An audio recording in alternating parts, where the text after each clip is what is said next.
Hello and welcome to the class. आज की class में हम स्टार्ट करेंगे जो रिमेनिंग पार्ट है मॉर्फोलॉजी ऑफ फ्लावरिंग प्लांट की, दैट इज़ द रूट। इसे आज हम स्टार्ट करने वाले हैं। तो अगर हम मॉर्फोलॉजी ऑफ फ्लावरिंग प्लांट को देखें, होप सो आपके पास भी एनसीईआरटी बुक होगी। तो अगर हम एनसीईआरटी बुक के मॉर्फोलॉजी ऑफ फ्लावरिंग प्लांट को देखते हैं तो सबसे पहले आपके पास कौन से डिस्कशन आती है? Morphology of root. ये हमने डिस्कस कर लिया है। Morphology of stem, morphology of leaf, morphology of flower and inflorescence, ये भी हमने डिस्कस कर लिया है। और सभी के लिए, रूट्स के लिए, स्टेम के लिए, लीफ के लिए, फ्लावर एंड इन्फ्लोरेसेंस हमने एक वीडियो में डिस्कस किया था। आज हम जो डिस्कस करने वाले हैं वो रहने वाला है हमारा फ्रूट एंड सीड। तो आज हम डिस्कस करने वाले हैं morphology of fruit and seed of flowering plant means angiosperms, क्योंकि जिम्नोस्पर्म के पास तो फ्रूट था ही नहीं। तो ये फ्लावरिंग प्लांट के बारे में हम डिस्कस करने वाले हैं। तो अगर आप हमारे चैनल पर नए हैं तो प्लीज़ हमारे चैनल को सब्सक्राइब कर लें।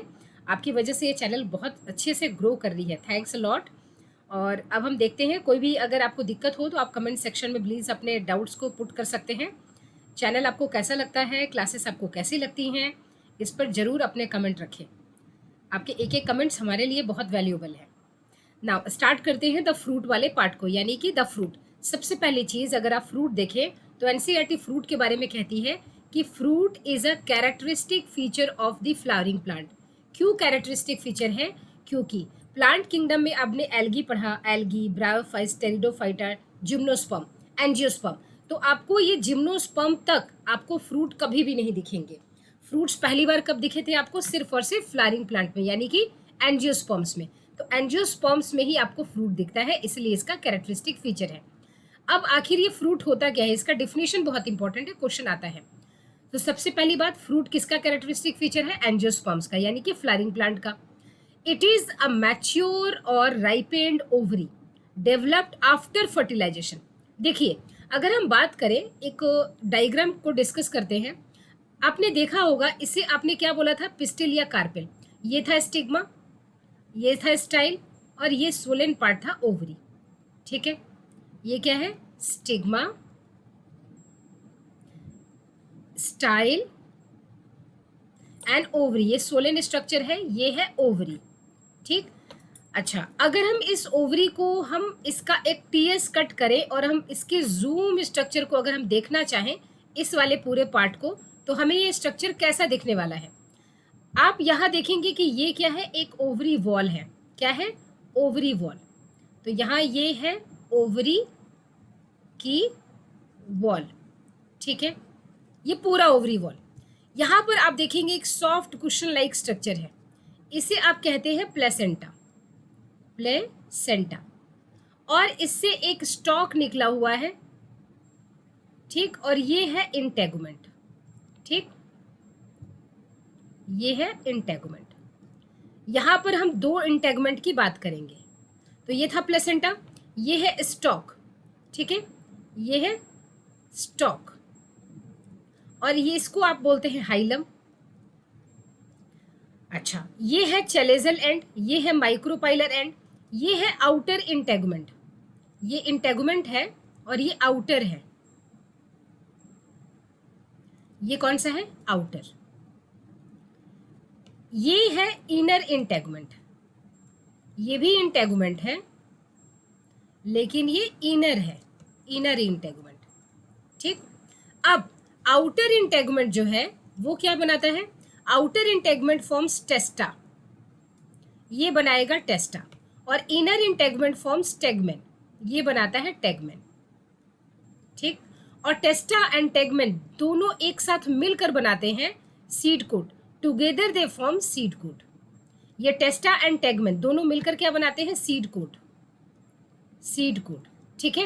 अच्छा, अब हम देखें अगर इसके अंदर, तो ये पूरा का पूरा प्लेसेंटा से लेकर ये पूरी की पूरी ये क्या बन जाएगी? इसको आप क्या कहते हैं? ओव्यूल। इसे आप क्या कहेंगे? कि ये एक ओव्यूल है। तो after maturation, after fertilisation, fertilisation होता है। फर्टिलाइजेशन आपके लिए एक सेपरेट चैप्टर है, sexual reproduction in flowering plant, 12th class में। लेकिन उसके स्पेशल रिक्वेस्ट पर उसकी वीडियोस ऑलरेडी अवेलेबल है, हमने उसकी रिकॉर्डिंग कर रखी है, उसकी वीडियोस अवेलेबल हैं। अगर आप 12th क्लास में हैं या पास आउट बैच के हैं, sexual reproduction in flowering plant में ये सेक्सुअल रिप्रोडक्शन होता कैसे है, इसकी फर्टिलाइजेशन कैसी होती है, इसके लिए ऑलरेडी इस वीडियो अवेलेबल है।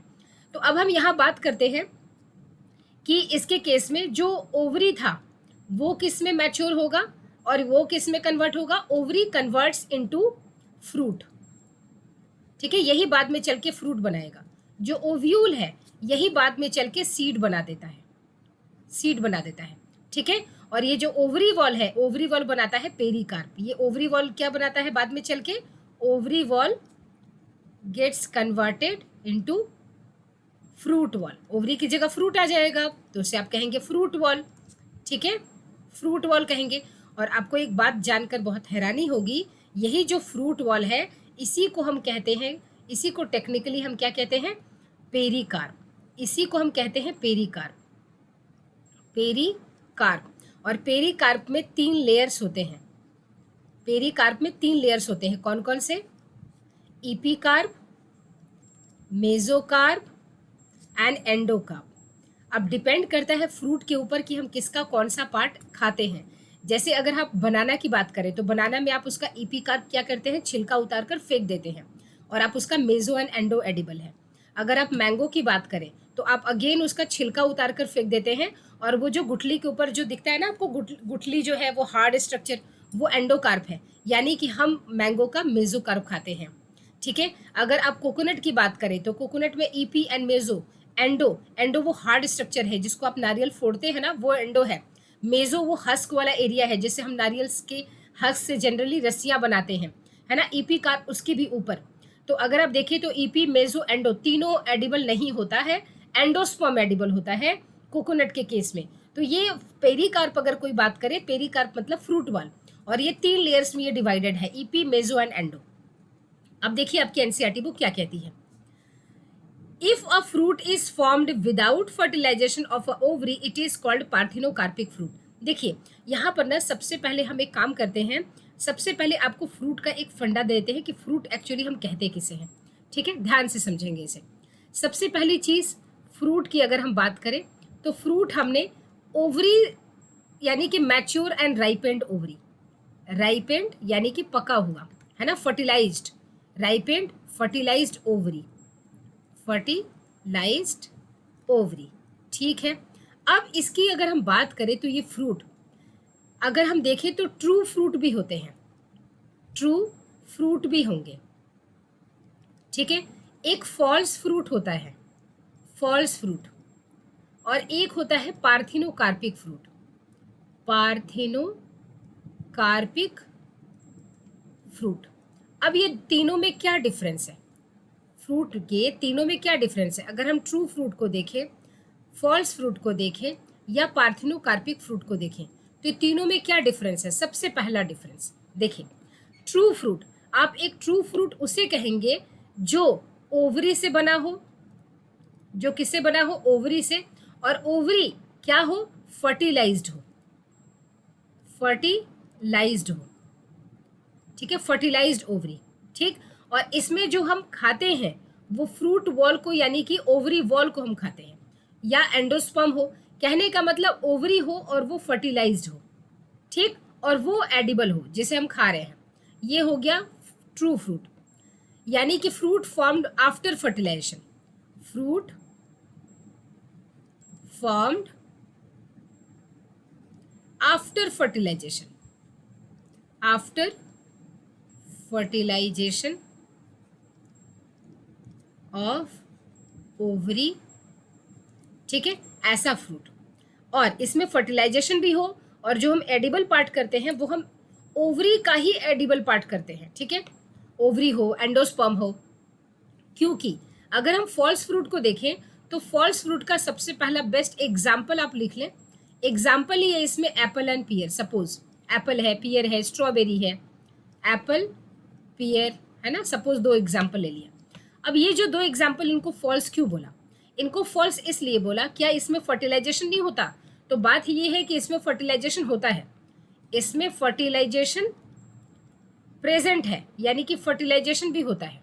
ठीक है, क्या इसमें सीड फॉर्मेशन नहीं होता, सीड का फॉर्मेशन भी होता है। फिर फॉल्स क्यों है, फॉल्स इसलिए है कि जो हम खाते हैं तो फ्रूट जो बनता है जिसे हम फल कहते हैं, सो fruit is developed, fruit is developed from other parts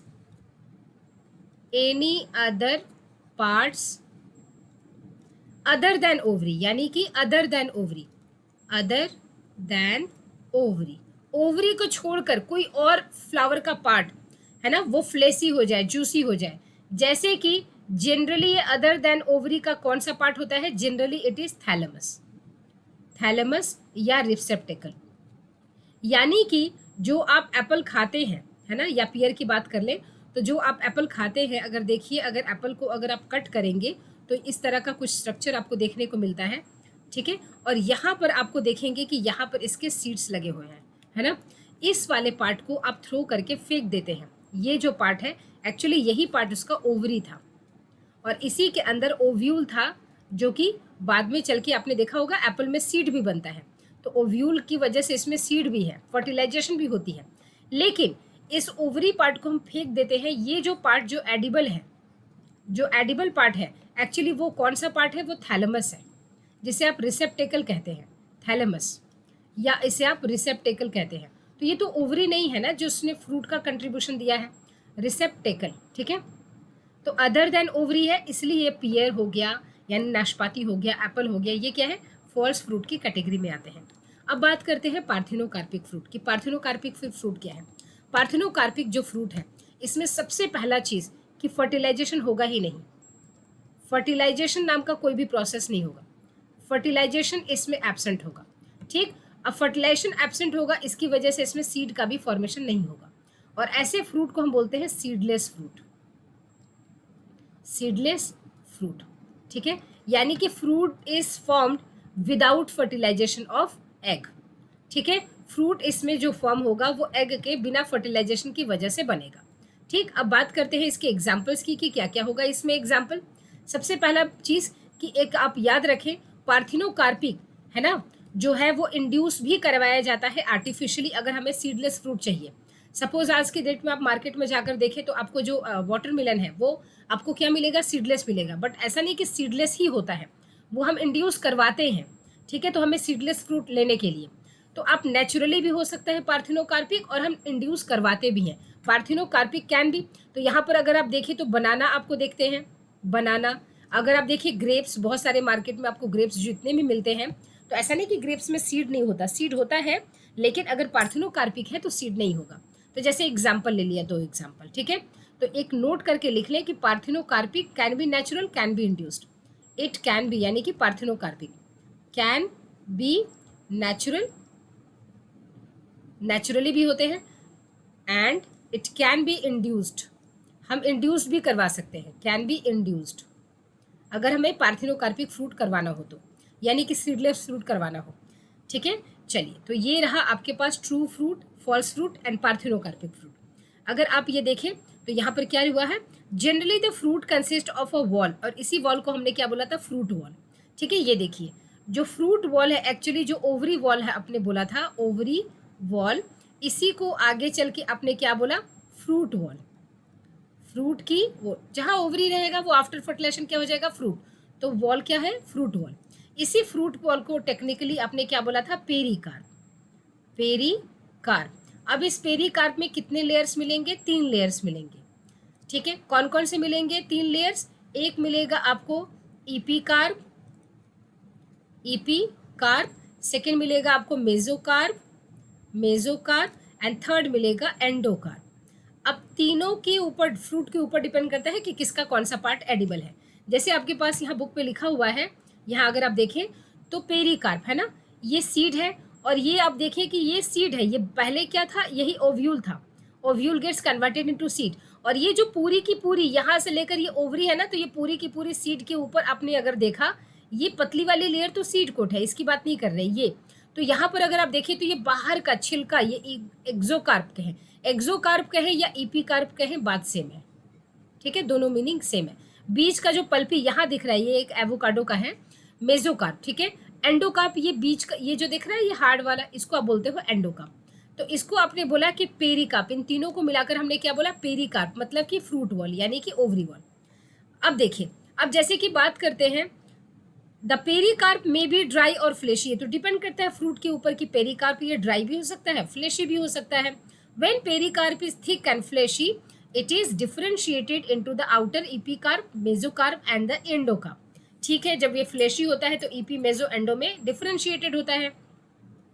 अब जैसे कि यहाँ देखें, यहाँ एक एग्जाम्पल दिया हुआ आपको मैंगो और ये कोकोनट। इसमें आप देखिए कि ईपी कार्प मैंगो का क्या है ना, ईपी का, और इस नारियल का इसलिए दिखाया गया है क्योंकि एपी कार्प इसका हटा दिया गया है। ईपी कार्प आप बहुत अच्छे से अगर देखना है तो आप जो नारियल पानी पीते हैं ना, ग्रीन कलर का जो डाव होता है, तो बाहर से आप देखते हैं वो बहुत स्मूथ होता है, चिकना होता है, तो वो जो स्मूथनेस है वो ईपी कार्प की है।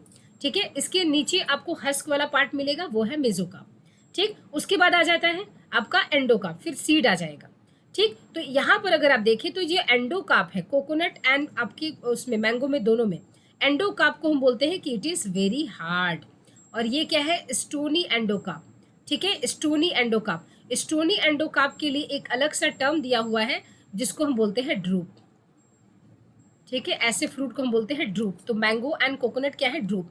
इन mango and coconut the fruit is known as drupe. देखिए, दे डेवलप फ्रॉम मोनोकार्पेलरी। और ड्रूप के लिए ऐसा नहीं कि एंडोकार्प हार्ड होना जरूरी है, एंडोकार्प हार्ड होना सही है, लेकिन वो फ्रूट कैसा होना चाहिए, वो होना चाहिए मोनोकार्पेलरी, यानी कि उसमें एक ही कार्पेल का कंट्रीब्यूशन होना चाहिए, ओवरी सुपीरियर होनी चाहिए and are only one seeded. ठीक है, अब जैसे कि मान ले अगर आपको कोई मोनोकार्पेलरी कंडीशन दिख गया लेकिन ओवरी सुपीरियर नहीं है, तो वो ड्रूप के अंदर, और उसका एंडोकार्प हार्ड है तो वो ड्रूप के अंदर नहीं आएगा। अगर वो तीनों क्राइटेरिया को फुलफिल कर रहा है कि वो एक ही कार्पेल उसमें इन्वॉल्व है, यानी कि एक ही पिस्टिल है, उसी के ओवरी से वो फ्रूट बना है, ओवरी सुपीरियर था, एंड एक ही सीड, उसके अंदर एक ही ओव्यूल होने चाहिए। In mango the pericarp is well differentiated into an outer thin epicarp, जो छिलका है फेंक देते हैं, a middle fleshy edible mesocarp, जिसे हम खाते हैं, and inner stony hard endocarp. In coconut which is also a drupe, the mesocarp is fibrous. वो भी एक ड्रूप है लेकिन उसका मेजो तो फाइब्रस था। तो यहाँ पर कोई भी दिक्कत होगी तो आप कमेंट सेक्शन में ज़रूर पूछेंगे। होप सो ये पॉइंट क्लियर हो गया होगा। अब आगे चलते हैं। ये हमने सब कुछ टाइप्स ऑफ फ्रूट देखे। ठीक है, अब हमने बात करने हैं टाइप्स ऑफ फ्रूट के बारे में, यानी कि यहाँ पर हमें दिखना है कि टाइप्स ऑफ फ्रूट में 3 टाइप को हमें फ्रूट को डिस्कस करना है। 3 टाइप्स के फ्रूट्स को, कौन कौन से, एक सिंपल, एग्रीगेट एंड मल्टीपल। इस बात को आप बहुत ही ध्यान से समझेंगे, है ना, तभी आपको ये बातें समझ में आएंगी। सिंपल में सबसे पहली चीज़ कि मोनोकार्पेलरी है कंडीशन। कौन सी कंडीशन है, मोनोकार्पल, मोनोकार्पेलरी कंडीशन है, मोनोकार्पल। मोनोकार्पेल का मतलब हुआ only one carpel is involve, एक ही कार्पेल इन्वॉल्व होना चाहिए बस। अच्छा, अगर हम एग्रीगेट की बात करें तो एग्रीगेट में मल्टी कार्पेलरी कंडीशन है, बहुत सारे कार्पेल्स होने चाहिए, मल्टी कार्पेलरी कंडीशन है।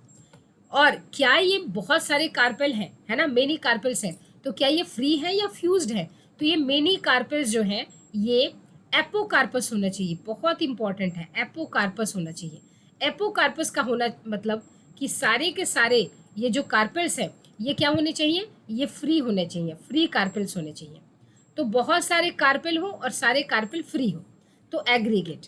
ठीक है, अगर हम मल्टीपल की बात करें तो मल्टीपल में क्या कंडीशन है, मल्टीपल में आना है आपका इन्फ्लोरेसेंस का कंपोजिशन, यानी कि कंप्लीट। मल्टीपल को हम क्या बोलते हैं, मल्टीपल को बोलते हैं कंप्लीट, या मल्टीपल में पूरे के पूरे इंटायर कंप्लीट या entire inflorescence, entire inflorescence, fluorescence. ठीक है, entire inflorescence gate converted into a single fruit, a single fruit. ठीक है, एक सिंगल फ्रूट को बनाने के लिए पूरी की पूरी इन्फ्लोरेसेंस लग जाती है। अब इसको थोड़े बेटर तरीके से समझते हैं। सबसे पहले हम समझते हैं आपका सिंपल फ्रूट। सिंपल फ्रूट में एक ही कार्पेल होना चाहिए, यानी कि अगर ये जो एक कार्पेल है यही इसी का एक कार्पेल है, वन सीड है ना, तो एक कार्पेल होना चाहिए और इसका एक ओवरी ही फ्रूट में कन्वर्ट होना चाहिए, सिंपल है।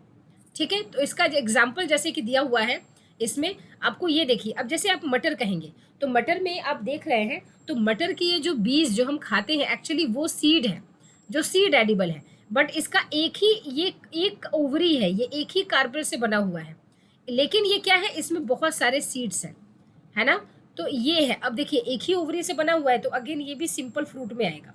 ठीक, आप मैंगो को देखें, ये भी एक ही ओवरी से बना हुआ है, सिंपल फ्रूट आएगा। ठीक, लेकिन अगर हम जब फ्रूट के बारे में बात करेंगे, ठीक है, तो ये आ जाता है लेग्यूम के अंदर। ठीक, और ये आ जाता है आपका ड्रूप के अंदर। बट ये दोनों ही फ्रूट्स क्या है, सिंपल फ्रूट्स हैं। आपको अगर देखा होगा आपने कि अगर आप 5-6 साल पहले का अगर बुक देखें तो हम कुछ टाइप्स ऑफ फ्रूट इस तरह से क्लासीफाई करते थे, है ना। बट आज के डेट में इसको देखकर घबराना नहीं है, इसमें सारी चीज़ें हट गई हैं, सिर्फ 2 चीज़ें रह गई हैं बस। एक तो आपको फ्रूट में ये टाइप्स याद रखने हैं कि सिंपल, एग्रीगेट एंड मल्टीपल। ठीक है, मल्टीपल यानी कि आपका कंपोजिट फ्रूट। अब देखें कंपोजिट, देखिए मल्टीपल लिखा हुआ है या कंपोजिट, दोनों चीज़ें सेम है। दूसरी चीज़, ये जो सिंपल है, ठीक है, सिंपल में आपको याद रखना है कि या तो सिंपल ये है तो या तो सिंपल होकर ये ड्राई हो जाए या तो फ्लैशी रहे। ठीक, ड्राई में जैसे कि आप देखें तो ये क्या होता है, उसमें लेग्यूम इंपॉर्टेंट है, देख पा रहे हैं आप, ये लेग्यूम, इसी का एग्जाम्पल था पी। ठीक है, यानी कि जब आप पी को पौधे में छोड़ देते हैं तो ये क्या हो जाता है, ये ड्राई हो जाता है, और ड्राई होकर ये रप्चर कर जाता है, फट जाता है, और जिसके ये सीड्स क्या होते हैं, एक्सपोज हो जाते हैं, बाहर चले जाते हैं। ठीक है, अच्छा अगर ये फ्लैशी है तो फ्लैशी में आप देखें तो ड्राई है, और अगर ये फ्लैशी है तो फ्लैशी है तो जिसमें आपको ड्रूप का एग्जाम्पल पढ़ना है, यानी कि जैसे पल्पी हो गया, जैसे कि मैंगो, एंडोकार्प हार्ड होता है ना इसका। ठीक है, वो, और एक आता है आपको बस पोम का एग्जाम्पल पढ़ना है, एप्पल, बस। ठीक है, इसके अलावा कोई भी आपको नहीं पढ़ने हैं इसमें से। ठीक है, बस जानना है कि एग्रीगेट क्या होता है, सिंपल क्या होते हैं एंड कंपोजिट क्या होता है। अब देखिए, आई थिंक सिंपल समझ में आ गई होगी। सिंपल में क्या है, मोनोकार्पेल कंडीशन, और एक कार्पेल होगा, उसमें हमें लेग्यूम और ड्रूप याद रखने हैं। एग्रीगेट में देखिए, एग्रीगेट में क्या कॉन्सेप्ट है, अगर आप एग्रीगेट में देखें तो आपने देखा होगा कि हमने यहाँ कस्टर्ड एप्पल लेकर आए हैं आपके लिए, है ना। तो आप कहेंगे कस्टर्ड एप्पल एग्रीगेट फ्रूट है, हाँ जी, तो क्यों इसको बोलेंगे एग्रीगेट फ्रूट। अब कस्टर्ड एप्पल जिसको आप शरीफा कहते हैं, अगर आप इसको देखें तो इसका एक जो ये स्ट्रक्चर है, इसका कलर चेंज करते हैं ताकि आपको ध्यान रहे। देखिए इसका ये जो एक स्ट्रक्चर है, अगर आप इसको खोले तो हर एक फ्रूटलेट कंट्रीब्यूशन है, देख पा रहे हैं आप, इसका अपना ये एक कार्पेल है, ये एक कार्पेल है, ये एक कार्पेल है, और सबका अपना अपना सिंगल कंट्रीब्यूशन है, सबके अपने ओव्यूल है, सबके अपने सीड्स हैं, और ये सारे यानी कि क्या है, एपोकार्पस कंडीशन। तो मल्टी कार्पेलरी, बहुत सारे कार्पेल्स हैं, और सारे कार्पेल फ्यूज्ड नहीं है, सारे कार्पेल अलग अलग कंट्रीब्यूशन है, तो हर एक को आप कहेंगे फ्रूटलेट। जैसे लीफलेट याद है, यहाँ पर क्या होगा, फ्रूटलेट, और बहुत सारे ये फ्रूटलेट मिलकर एक फ्रूट बना देते हैं जो कि है एग्रीगेट फ्रूट। ठीक है, होप सो आई थिंक आपको ये बात समझ में आ गई होगी। अब नेक्स्ट करते हैं मल्टीपल। मल्टीपल में इंटायर इन्फ्लोरेसेंस, अगर आप अपने स्लाइड पर देखें तो ये है एक मलबरी है जिसे आप शहतूत कहते हैं। क्या है ये, मलबरी। तो अगर आप देखें शहतूत को, मलबरी को, तो शुरू में क्या था, ये इस तरह का स्टॉक है, इसके ऊपर खूब सारे फ्लावर लगे हुए हैं। ठीक है, ये ईच फ्लावर्स हैं। अब अगर आप देखें इसकी फर्टिलाइजेशन हो गई तो ये पूरा का पूरा ये जो इन्फ्लोरेसेंस है, अब ये पूरा इन्फ्लोरेसेंस जो है, entire inflorescence gets converted into a single fruit. अब ये जो आप ये शहतूत कह रहे हैं, एक्चुअली ये बहुत सारे फ्लावर से मिला हुआ है, कंप्लीट इन्फ्लोरेसेंस से बना हुआ है। तो entire inflorescence gate converted into a fruit, इसी को हम बोलते हैं कंपोजिट या मल्टीपल फ्रूट। ठीक है, तो आई थिंक आपको सिंपल फ्रूट, एग्रीगेट फ्रूट और मल्टीपल फ्रूट में डिफरेंस समझ में आ गया होगा। ठीक, इस बात में घबराना नहीं है, इसमें सिर्फ लेग्यूम, पोम एंड आपको ड्रूप याद करने हैं, बस। अब आ जाते हैं हम सीड पर। ठीक है, अब हम डिस्कस करते हैं अपने सीड वाले पार्ट पर। सीड में क्या डिस्कस किया हुआ है, एनसीईआरटी बुक की जरा झलक ले लेते हैं। इसमें फ्रूट में आपको दिक्कत कोई तो ज़रूर बताइएगा। आई थिंक हमने सारे पार्ट्स डिस्कस कर लिए हैं। अब हम चलते हैं सीड की तरफ, यानी कि सीड को डिस्कस करते हैं। अगर हम सीड में देखें तो हमने पहले ही डिस्कस कर लिया था कि ovules gate converted into seed, है ना। हमने यहाँ पर भी बनाकर देखा था कि ओव्यूल जो है ये किस में कन्वर्ट हो रहा है, सीड में कन्वर्ट हो रहा है। ठीक है, तो ovule get converted into seed. ठीक है, कब, आफ्टर फर्टिलाइजेशन, क्योंकि पार्थिनोकार्पी में सीड नहीं बन रहा था क्योंकि फर्टिलाइजेशन नहीं हो रही थी। तो after fertilisation develops into seed, यानी कि after fertilisation ovule get converted into seed. A seed is made up of a seed coat and an embryo. ये किससे बनता है, सीड कोट और एम्ब्रियो से। सीड कोट कौन बना रहा था, इंटेगुमेंट, हमने डिस्कस किया था अभी। The embryo is made up of radicle. अब एम्ब्रियो के अंदर क्या क्या होगा, एम्ब्रियो के अंदर होगा रेडिकल होगा, एक एम्ब्रियोनिकल एक्सिस होगा, ठीक है, and one as in wheat और मेज और two as in case of gram और पी कॉटिलिडन। यानी कि अगर हम बात करें एक सीड की, ठीक है, एक सीड की अगर हम बात करें तो एक सीड ओव्यूल जो है आफ्टर फर्टिलाइजेशन किस में कन्वर्ट हो गया, सीड में। ठीक, अगर हम सीड में देखें तो हमें क्या क्या चीजें मिलेंगी, सीड में हमें दो चीजें मिलेंगी, कौन कौन सा, एक मिलेगा हमें सीड का कोट, सीड कोट मिलेगा, ठीक है, सीड कोट किससे बना था, इंटेगमेंट से बना था। उसके बाद हमें क्या मिलेगा, उसके बाद हमें सीड के अंदर मिलेगा इम्ब्रियो, इम्ब्रियो मिलेगा। अब इस इम्ब्रियो को अगर हम देखेंगे तो इम्ब्रियो के अंदर हमें क्या क्या मिलेगा, इम्ब्रियो के अंदर हमें मिलेगा एक इम्ब्रियोनिकल एक्सिस, एक हमें मिलेगा इम्ब्रियोनिकल एक्सिस, इम्ब्रियोनिकल एक्सिस मिलेगा, ठीक है, और दूसरा हमें मिलेगा कॉटिलिडन, कॉटिलिडन। अब ये डिपेंड करता है कि ए वन कॉटिलिडन है या टू कॉटिलिडन है। जैसे मान लीजिए हमारे पास एक चना है, ठीक है, तो ये हमारे पास क्या है, एक डाइकोट सीड है, डाइकोट क्या है, सीड है। अब हमने इसको सो कर दिया मिट्टी में, यानी कि बो दिया, जमने के लिए छोड़ दिया। अब ये सीड क्या करेगा, जर्मिनेट करेगा। सीड जब जर्मिनेट करेगा, है ना, तो इसके स्प्राउट्स निकलते हैं। कुछ दिनों के बाद क्या होगा, इस सीड के ऊपर यहाँ देखें इस तरह से एक इम्ब्रियोनिकल एक्सेस, मैं इन सीड के कोट को दोनों को अलग अलग करके दिखाती हूँ ताकि आपको समझा पाऊँ, ठीक है, और ये दोनों कॉटिलिडन क्या है, यहाँ पर लग जाएंगे, ठीक। अब ये जो स्ट्रक्चर जो आपको है, ये पूरा का पूरा ये जो ग्रीन स्ट्रक्चर दिख रहा है आपको, यही वो इम्ब्रियोनिकल एक्सिस है, देखिए यही वो इम्ब्रियोनिकल एक्सिस है, ठीक, जिसके अंदर आपको दिखेगा कि प्लीम्यूल है जो बाद में शूट सिस्टम बनाएगा, रेडिकल है जो कि बाद में रूट सिस्टम बनाएगा, ठीक है, और आप देख पा रहे हैं कि चूंकि ये डाइकोट है तो यहाँ पर इसके पास क्या है, कॉटिलिडन्स है, कितने, दो कॉटिलिडन है, एक इधर और एक इधर। ये पूरा का पूरा हो गया आपका एम्ब्रियोनिकल एक्सिस एंड कॉटिलिडन। इन दोनों को मिलाकर आपने बोला कि ये एम्ब्रियो है। जब एम्ब्रियोनिकल एक्सिस ग्रो करेगा, ये शूट सिस्टम, ये रूट सिस्टम, यानी कि आने वाली जनरेशन के लिए ये बनाएगा, उस वक्त कॉटिलिडन से ये न्यूट्रिशन लेता है, ठीक है। देखिए अब क्या कहती है NCERT, structure of a dicotyledon seed, the outermost covering of a seed is the seed coat. जैसे कि अब चने हैं तो चने का रेड कलर जो आपको दिखता है ना, वो सीड कोट है। The seed coat has two layers, the outer testa and inner tegmen, ये भी हमने डिस्कस किया। The hilum is a scar on the seed coat through which the developing seeds were attach to the fruit.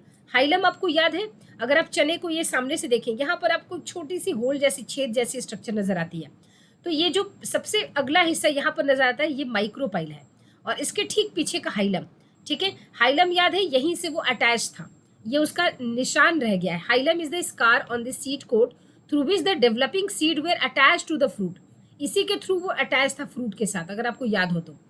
Above the hilum is a small pore called the micropyle, इस side में।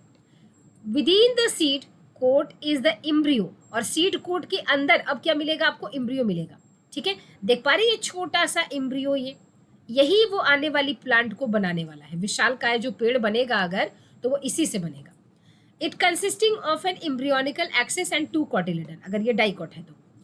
The cotyledons are often fleshy and full of reserve food material, जो cotyledons होते हैं इनके पास अच्छा खासा food होता है, क्यों, ये ग्रोइंग एम्ब्रियोनिकल एक्सिस को फूड देते हैं, सप्लाई करते हैं। At the two ends of the embryonical axis are present the radicle and the plumule, radicle and plumule को देखा, ठीक। In some seeds such as castor the endosperm formed as a result of double fertilization is a food storing tissue. देखिए endosperm सब में होगा जरूरी नहीं है, ठीक, लेकिन एंडोस्पर्म अगर रहेगा तो हम कहेंगे एंडोस्पर्मिक सीड। तो क्या चने में एंडोस्पर्म होता है, आंसर इज नो। तो क्या हो जाता है वो एंडोस्पर्म, जब वो सीड बन रहा था, फर्टिलाइजेशन हो रही थी, जब वो एम्ब्रियो बन रहा था, उसी वक्त उसने क्या कर लिया, उसने सारे एंडोस्पर्म के न्यूट्रिशन को यूज कर लिया, तो जब वो मैच्योर हुआ तब कोई भी एंडोस्पर्म बचा ही नहीं। ऐसे सीड को हम बोलेंगे नॉन एंडोस्पर्मिक। जैसे अगर हम बात करें पी यानी कि मटर हो गया, चना हो गया, ये क्या है, non endospermic. Endospermic dicot seed कौन सा है, कैस्टर, कैस्टर सीड आपने देखा होगा, वो क्या है, एंडोस्पर्मिक सीड, उसमें एंडोस्पर्म होता है, ठीक। उसके बाद हम बात करते हैं is a food storing tissue, ठीक है, एंडोस्पर्म। जैसे कि आप देखो कोकोनट में एंडोस्पर्म ही एडिबल है। In plant such as bean, मटर वाली आती है, ग्राम चना एंड पी मटर, the endosperm is not present in mature seeds and such seeds are called as non endospermic seed. चूंकि ये डाइकोट है तो ये डाइकोट नॉन एंडोस्पर्मिक सीड है, क्योंकि इनमें इनमें एंडोस्पर्म नहीं होता। ठीक है। Structure of monocotyledonous seed, monocot seed की अगर हम बात करें, इससे बेटर होगा कि मैं एक बार ना आपको एंडोस्पर्मिक एंड नॉन एंडोस्पर्मिक की आपको एग्जांपल्स बता दूं, है ना, वो ज़्यादा अच्छा रहेगा। देखिए, सबसे पहली चीज़ जो सीड आपने देखा, ठीक, सीड अगर इसके पास वन कॉटिलिडन है, वन कॉटिलिडन है, ओनली वन कॉटिलिडन है, तो आप कहेंगे मोनोकॉट, मोनोकॉट। ठीक है। अगर इसके पास टू कॉटिलिडन्स होंगे, दो कॉटिलिडन होंगे, दो कॉटिलिडन होंगे, तो आप कहेंगे डाइकॉट। ठीक। और अगर आप चाहें कि भाई कॉटिलिडन ही किसे कहते हैं, पहले आप ये बताइए, तो कॉटिलिडन किसे कहते हैं? कॉटिलिडन का डिफिनेशन क्या है? Cotyledon is leaf of seed, leaf of seed. Seed के पास कितने लीफ है, एक है या दो है, उसी को बोलते हैं कॉटिलिडन। ठीक है। अच्छा, अब बात करते हैं मोनोकॉट एंड डाइकॉट की। अब मोनोकॉट अगर है यानी कि वन कॉटिलिडन, इसमें भी एंडोस्पर्मिक और नॉन एंडोस्पर्मिक हो सकता है। इसमें भी एंडोस्पर्मिक मोनोकॉट सीड, एंडोस्पर्मिक यानी कि एंडोस्पर्म है, और नॉन एंडोस्पर्मिक यानी कि एंडोस्पर्म नहीं है, सीड हो सकता है एंडोस्पर्मिक। ठीक, सीड। उसी तरह डाइकोट के केस में भी, डाइकोट के केस में भी एंडोस्पर्मिक, अब मैं शॉर्ट लिख रही हूँ, endospermic seed and non endospermic seed हो सकते हैं, नॉन एंडोस्पर्मिक सीड हो सकते हैं। अब बात करते हैं एग्जाम्पल की। अगर हम देखें मोनोकॉट का एंडोस्पर्मिक सीड बहुत कॉमन है, राइस है, मेज है, ठीक है, वीट है, ये सब क्या है? एंडोस्पर्मिक सीड है, monocot endospermic seed. Monocot non endospermic seed, एक एग्जाम्पल बहुत इंपॉर्टेंट है, ऑर्किड। ठीक है। अच्छा, डाइकोट की बात करें, डाइकोट में एंडोस्पर्मिक सीड, डाइकोट में एंडोस्पर्मिक सीड, ये एक एग्जाम्पल है, बहुत इंपॉर्टेंट है, कैस्टर।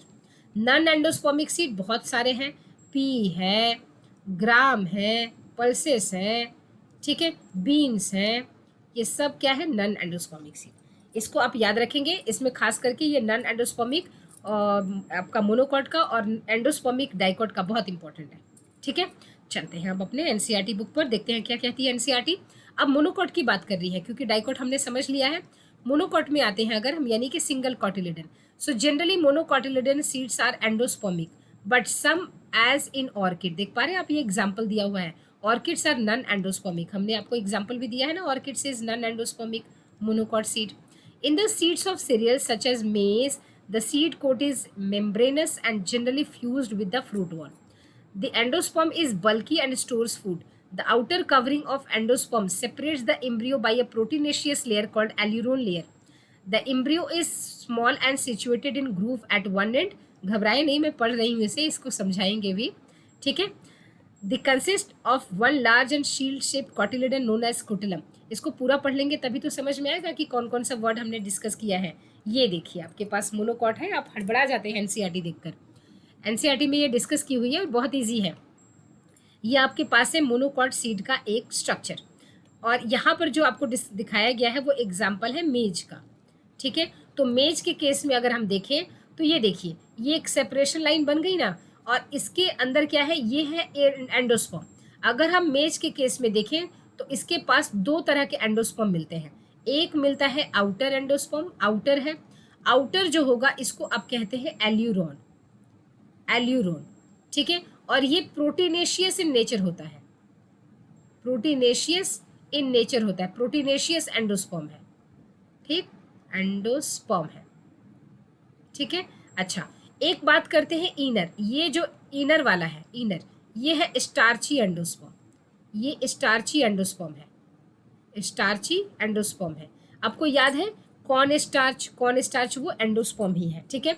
अच्छा, दूसरा डिस्कशन ये है कि आपने कहा कि ये तो मोनोकॉट है, ठीक है। उसके बाद आपने कहा कि इसमें क्या होगा कि ये देखिए, जैसे कि ये मान लीजिए एक एम्ब्रियोनिकल एक्सिस है, ये एम्ब्रियोनिकल एक्सिस है, ठीक, इसके साथ इसका ये जो एक कॉटिलिडन लगा हुआ है, ये क्या है? इसका एक कॉटिलिडन लगा हुआ है, एक ही कॉटिलिडन है। ठीक है। उसके बाद आपने बोला कि इसका जो एम्ब्रियोनिकल ये एक्सिस है, इसको आपने बोला कि भाई ये तो प्लीम्यूल है, और इसको आपने बोला रेडिकल है, रेडिकल है। ठीक, इसमें दो चीज़ बहुत इंपॉर्टेंट है। प्लीम्यूल जो होगा उसके ऊपर एक शीथ लाइक कवरिंग होगी एंगुलर शेप की। इस शीथ लाइक कवरिंग को आप कहते हैं कॉलियोप्टाइल।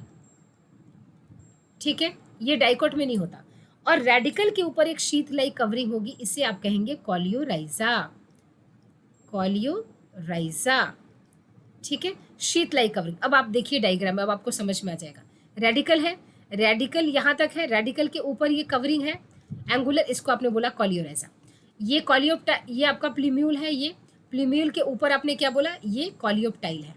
ठीक है, कॉलियोप्टाइल है एंगुलर लेयर की। ठीक है, इसको आपने बोला स्कुटुलम। अब स्कुटुलम का क्या फंडा है, इसको ध्यान से देखेंगे। सबसे पहली चीज, स्कुटुलम बोलते हैं थिन एंड पेपरी कॉटिलिडन को। ठीक, अब ध्यान से देखें।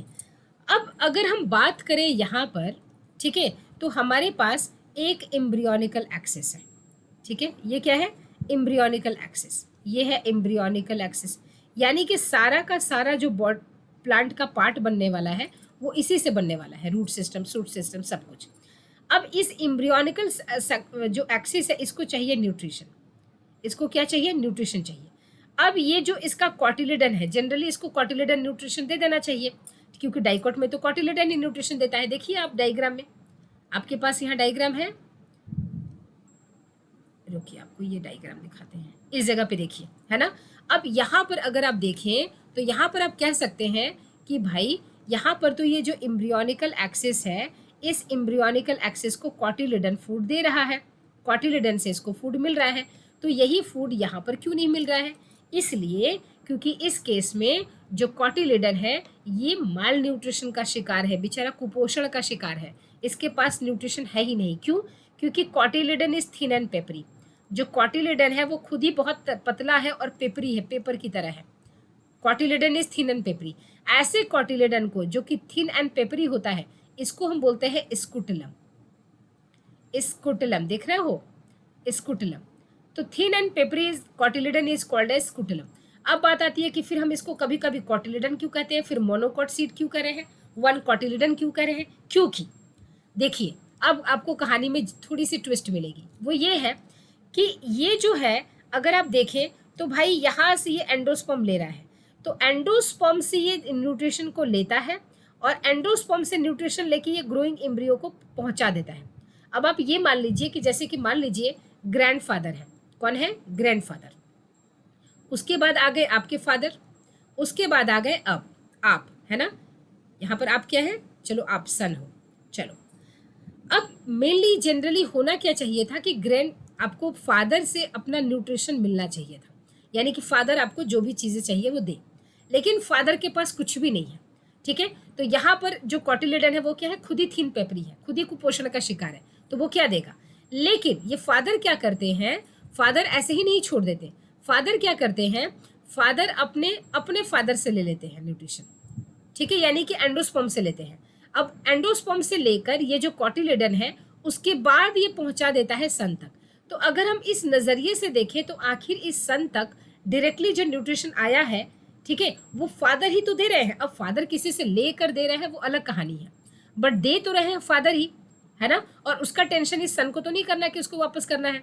ठीक है, तो आखिर इसके पास आ तो रहा है फादर से ही, इस नज़रिए से इसको हम कॉटिलिडन कह देते हैं।